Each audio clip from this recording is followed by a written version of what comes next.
With this being like a business related kind of show, I guess, do you mind if we talk about like kind of the business side of boxing a little bit? I know we've discussed it in the past, but I think people really kind of find it interesting.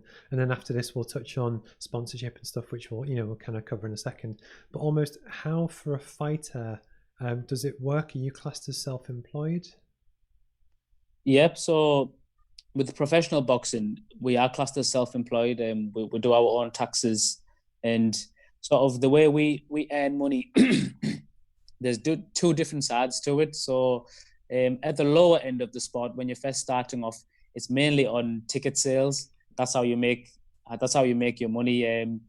You have to sell enough tickets to cover the cost for your opponent, to cover the cost of the manager. They take a cut. So it's really tough at the beginning. There's not that much sort of money in the sport then. But as you go further on in your career, if you're doing well, you could get signed to a big name, either Eddie Hearn of Matchroom Sports or Frank Warren with BT Sport, where you'll get a set contract for each fight.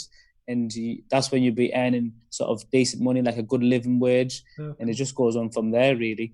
Because it was when we were talking about last time. It was almost the fact that if you're a boxing promoter, you arguably have lots of people that are self-employed that pay their own wages, and it seemed like a very good business model to run events because arguably, you get half a cut of the ticket price, but actually you only have to sell a certain number of tickets. So it actually seemed quite interesting. Would you like to? So you're also sponsored. You've got a few different sponsors. What does sponsorship mean to you? I think to myself, sponsorship is really important, or to any fighter out there, because sponsors, they help us out a lot throughout our journeys. They help to cover costs where it comes to medical costs. It could be traveling expenses. You might have a training camp which is somewhere down the country. You need to travel for 2 weeks or something, or even abroad. I've been to Spain for the whole week of sparring, to find the right quality sparring partners. Sponsors, they help you to really concentrate on your craft without having to go out and look for a full-time job. So, and for me, I think if you're going to get the best out of it, you really need to be putting the work in the gym. You can't be juggling the two. So sponsors, they're a massive part of the journey.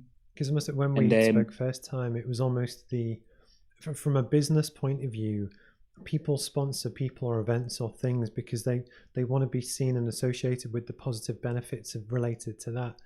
And basically, I imagine the people that sponsor you, they like who you are, they like what you do, they like how you go about things.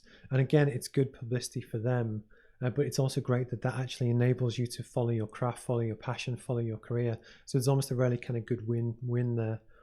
Related to that, and also because I understand how this kind of works, do you want to, because we've put 3 of your sponsors on the screen, so if you want to do a quick thank you to anyone in particular, you can just go nuts for a few minutes.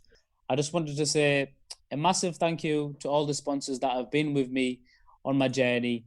I'd like to thank CPD Bodies, and I'd also like to thank Imperial Recruitment.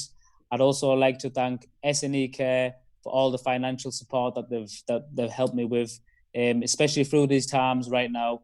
With the whole pandemic, what is going on, I'm relying on them massively. So I just wanted to say a big thank you.